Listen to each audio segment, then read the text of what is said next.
Panggung politik Indonesia kembali memanas oleh manuver Projo, organisasi relawan yang selama 1 dekade identik dengan Jokowi. Sejak awal kemunculannya, Projo dikenal sebagai kekuatan akar rumput yang setia mendukung setiap langkah politik Jokowi, baik di masa kampanye maupun saat menjabat sebagai presiden. Namun, kini situasi berubah. Dinamika politik nasional menempatkan Projo di tengah pusaran perubahan besar, memaksa mereka untuk menentukan arah baru di tengah ketidakpastian.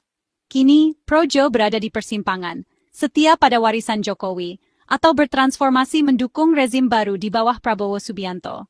Pilihan ini bukan sekadar soal loyalitas, tapi juga tentang masa depan organisasi dan pengaruhnya di kancah politik nasional. Banyak pihak menyoroti langkah Projo, menunggu apakah mereka akan tetap menjadi kekuatan independen atau justru melebur dalam arus kekuasaan baru. Ketua Umum Projo, Budi Arya Setiadi, yang kini juga menteri, menegaskan kesiapan tegak lurus pada perintah Presiden Prabowo, sebuah sinyal pergeseran loyalitas yang signifikan. Pernyataan Budi Arya ini menjadi sorotan karena selama ini Projo dikenal sangat dekat dengan Jokowi. Apakah ini bentuk adaptasi terhadap realitas politik baru, atau justru awal dari babak baru relasi kekuasaan di Indonesia? Projo bukan sekadar relawan biasa. Mereka mesin politik non-partai yang solid, terbukti menggerakkan massa dan opini publik selama 2 periode Jokowi. Dengan jaringan yang tersebar di seluruh Indonesia, Projo mampu memobilisasi dukungan dalam skala besar, menjadikan mereka salah satu kekuatan relawan paling berpengaruh di tanah air. Pilihan Projo akan mengubah peta kekuatan politik nasional, menandai babak baru dalam sejarah relawan politik Indonesia. Setiap langkah yang diambil akan berdampak pada konstelasi kekuatan, baik di tingkat pusat maupun daerah, dan bisa menjadi penentu arah politik ke depan. Apakah ini pengkhianatan terhadap Jokowi, atau langkah cerdas bertahan di kerasnya politik?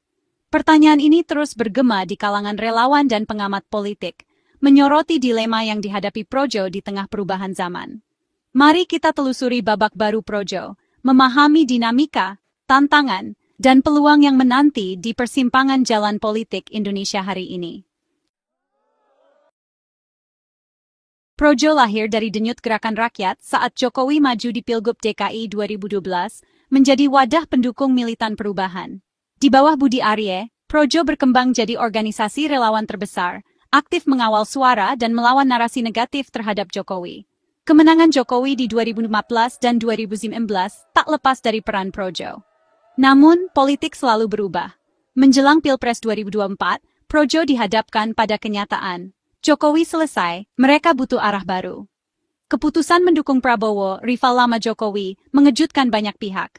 Disebut sebagai upaya melanjutkan visi Jokowi lewat figur yang dianggap mampu. Bagi sebagian, ini langkah pragmatis demi tetap di lingkaran kekuasaan. Transformasi Projo dari identitas Jokowi ke loyalis Prabowo menjadi drama politik yang mengubah wajah relawan nasional. Puncak spekulasi arah Projo akhirnya terjawab pada 6 Agustus 2025, sebuah tanggal yang kini tercatat dalam sejarah pergerakan relawan politik di Indonesia.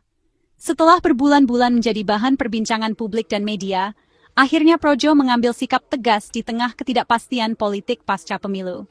Di hadapan para wartawan dan pejabat negara, Budi Arya, Ketua Umum Projo, berdiri di istana dan menegaskan dengan lantang, "Kita tegak lurus, Pak Presiden."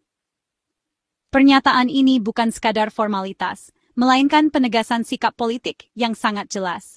Frasa "tegak lurus" menjadi simbol kepatuhan total pada Prabowo, menandai berakhirnya segala ambiguitas arah Projo setelah era Jokowi.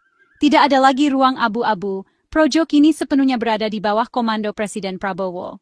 Projo bahkan menyatakan siap melebur ke Partai Gerindra jika diperintah, menandai transformasi besar dari relawan independen menjadi bagian dari mesin partai politik. Langkah ini menunjukkan kesiapan Projo untuk beradaptasi dan berkontribusi langsung dalam struktur kekuasaan baru. Budi Arya memposisikan Projo sebagai sekutu setia pemerintahan baru, berupaya mengamankan relevansi dan peran strategis di tengah perubahan kekuasaan nasional. Projo ingin memastikan suara relawan tetap didengar dalam pengambilan keputusan penting. Sikap ini menegaskan, era pro-Jokowi telah benar-benar usai, dan babak baru di bawah kepemimpinan Prabowo resmi dimulai. Projo pun harus menyesuaikan identitas dan orientasi perjuangannya. Namun, Deklarasi ini juga memunculkan pertanyaan-pertanyaan baru di kalangan relawan dan masyarakat. Apa motivasi utama di balik langkah drastis ini? Bagaimana nasib para relawan yang selama ini setia pada Jokowi, dan apa mereka akan menerima perubahan haluan ini dengan mudah? Projo kini dihadapkan pada konsekuensi besar dari pilihan politiknya. Setiap keputusan akan membawa dampak jangka panjang, baik bagi organisasi maupun para anggotanya. Masa depan Projo kini benar-benar berada di persimpangan jalan sejarah politik Indonesia. Pernyataan Budi Arya memunculkan pertanyaan, masihkah Projo milik Jokowi? Nama Projo adalah identitas emosional dan ideologis yang dibangun lebih dari 1 dekade. Kini, kepatuhan total pada Prabowo menggoyahkan fondasi identitas itu. Ada argumen pragmatis, politik harus bergerak maju, dan dukungan ke Prabowo dianggap evolusi, bukan pengkhianatan. Namun, bagi banyak relawan akar rumput, Projo adalah Jokowi. Mengalihkan loyalitas terasa seperti mengkhianati perjuangan awal. Potensi perpecahan internal pun menguat, apalagi jika langkah ini tanpa restu penuh dari Jokowi.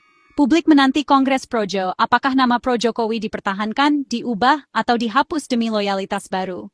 Kongres ini akan menentukan arah dan identitas Projo ke depan. Jauh sebelum pernyataan tegas Budi Arya, sinyal arah politik Projo sudah muncul di Kongres PSI di Solo, Juli 2025. Prabowo di atas panggung berseloroh pada Budi Arya, masuk PSI ya kau? PSI atau Gerindra kau? Candaan ini langsung jadi berita utama. Dalam politik, tak ada candaan tanpa makna. Prabowo menempatkan Projo di antara 2 partai koalisi PSI yang dipimpin putra Jokowi dan Gerindra. Momen ini jadi konfirmasi awal bahwa masa depan Projo sedang diperebutkan di level elit. Candaan Prabowo mempercepat diskusi publik dan menekan Projo untuk segera menentukan sikap. Manuver Budi Arya dilihat banyak pengamat sebagai realisme politik, bukan langkah ideologis. Pengaruh Jokowi perlahan memudar, sementara Prabowo mulai menunjukkan independensi. Bertahan dengan nama besar Jokowi kini berisiko, sehingga merapat ke kekuasaan baru jadi pilihan rasional. Sebagai menteri, Budi Arya juga mengamankan posisinya di kabinet dengan deklarasi loyalitas total. Ini strategi bertahan hidup politik yang umum di setiap transisi kekuasaan. Tanpa patron sentral, organisasi relawan seperti Projo rentan pecah atau kehilangan relevansi. Projo memilih bertahan dengan patron baru, cerminan pragmatisme politik demi kelangsungan hidup. Jika Projo benar-benar bergabung dengan Gerindra, ini akan jadi peristiwa politik paling kontroversial beberapa tahun terakhir. Projo, yang dulu antitesis Prabowo, kini berpotensi jadi bagian mesin politik yang sama. Bergabung dengan partai pemenang memberi jalur politik jelas, akses sumber daya, dan relevansi jangka panjang. Namun risiko besar mengintai pengkhianatan identitas pro-Jokowi bisa memicu eksodus anggota dan simpatisan. Budi Arya bisa dicap kutu loncat oleh loyalis Jokowi, sementara kader Gerindra mungkin curiga pada Projo sebagai penumpang gelap. Potensi gesekan internal sangat mungkin terjadi, terutama dalam perebutan posisi dan pengaruh. Fusi ini akan jadi eksperimen politik besar dengan hasil yang sulit diprediksi. Keputusan elit Projo merapat ke Prabowo memicu reaksi beragam di akar rumput, dari sambutan hangat hingga kecurigaan mendalam. Sebagian pendukung Jokowi yang pragmatis menerima langkah ini demi stabilitas nasional dan kelanjutan program pro-rakyat. Namun, loyalis Jokowi yang puritan menilai Projo telah mengkhianati semangat reformasi. Kritik tajam bermunculan di media sosial, menuding Projo kehilangan jiwanya. Di sisi pendukung Prabowo, ada yang menyambut Projo sebagai bukti kepemimpinan inklusif, tapi tak sedikit pula yang curiga pada ketulusan mereka. Kecurigaan ini wajar, mengingat Projo selama bertahun-tahun adalah lawan utama Gerindra. Polarisasi lama kembali muncul, mempertegas tantangan integrasi Projo di era baru. Projo kini memasuki babak baru penuh tantangan dan peluang. Di tengah perubahan lanskap politik nasional, organisasi ini dihadapkan pada pilihan-pilihan sulit yang akan menentukan masa depannya. Tidak hanya sekadar menyesuaikan diri, Projo harus mampu membaca arah angin politik dan merumuskan strategi yang tepat agar tetap relevan dan berpengaruh.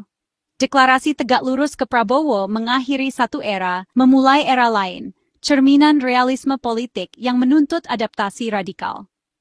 Langkah ini bukan sekadar simbolik, melainkan juga menandai perubahan orientasi dan loyalitas yang sangat signifikan bagi para anggota dan simpatisan Projo. Tantangan utama mengelola krisis identitas dan potensi perpecahan internal akibat pergeseran loyalitas. Banyak anggota yang mungkin merasa kehilangan arah, bahkan mempertanyakan nilai-nilai yang selama ini dipegang teguh. Projo harus mampu menjaga soliditas internal dan membangun narasi baru yang bisa diterima semua pihak.